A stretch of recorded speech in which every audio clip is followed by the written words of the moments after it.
Sound take 7 action. प्रधानमंत्री मोदी के घर पर इस समय 8 से 10 गाय उन्होंने रखी हुई हैं। इस नस्ल की एक गाय की कीमत 1 लाख से 10 लाख रुपए तक कहीं भी हो सकती है और इस गाय के 1 लीटर गौमूत्र की कीमत 10 रुपए है, जबकि इसके 1 किलोग्राम गोबर की कीमत 5 रुपए है।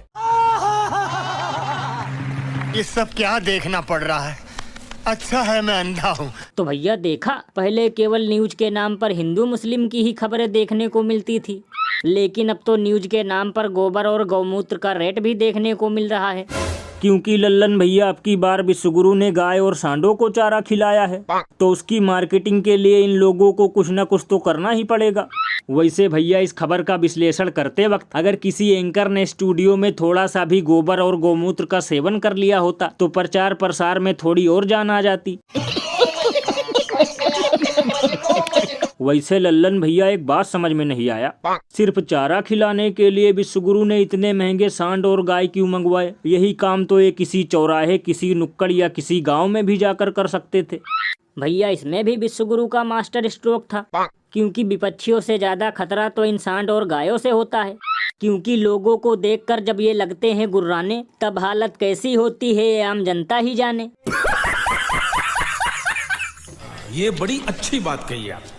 डेली यही गाय और सांड बिना चारा, पानी, भूख और प्यास से मर जाते हैं। सड़कों पे इनका एक्सीडेंट हो जाता है और इनकी वजह से लोगों की जान चली जाती है, लेकिन ये लोग इस पर कभी कोई चर्चा नहीं करते। और जैसे ही डंकापति ने इनको चारा खिलाया, वैसे ही ये लोग गोबर और गौमूत्र का दाम भी बताने लगे। भैया इसीलिए तो लोग घनघोर बेइज्जती करते हुए ये कह रहे हैं कि गाय तो बस एक दिखावा है, असली पालतू तो ये लोग हैं। और अभी तो रुको, क्लाइमैक्स अभी बाकी है। हे प्रभु, हे प्रभु, हे हरि राम कृष्ण जगन्नाथ प्रेमानंद, ये क्या हुआ? भैया पहले मुझे लगता था कि केवल विश्वगुरु ही फोटो खिंचवाने के लिए नया नया प्रोग्राम बनाते हैं, लेकिन यहाँ तो एक से बढ़कर एक हैं। बताओ, राजनाथ सिंह जी ने पहले पोछा लगाया और बाद में झाड़ू। लल्लन भैया इन लोगों का काम हमेशा ही उल्टा फुल्टा रहा है।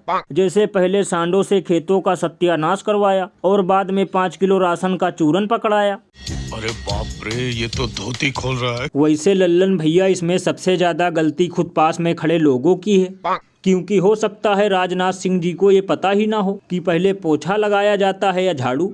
वैसे लल्लन भैया एक अंदर की बात बताऊं, इस सरकार में लोग भले ही महंगाई से परेशान हो गए हों या बेरोजगारी से हो गए हों त्रस्त, लेकिन मनोरंजन भरपूर मात्रा में उपलब्ध है, इसमें जरा भी नहीं है कष्ट। और भैया सबसे कमाल की बात तो ये है कि इस कारनामे पर कोई अंधभक्त और चापलूस एंकर जरा भी ज्ञान देने नहीं आया, क्योंकि अगर यही पोछा के बाद झाड़ू किसी विपक्षी पार्टी के नेता ने लगाया होता तो अब तक चापलूस एंकर और नफरती कच्चे उसे यही बोल रहे होते कि इन लोगों को केवल मजार पर चादर चढ़ाना आता है।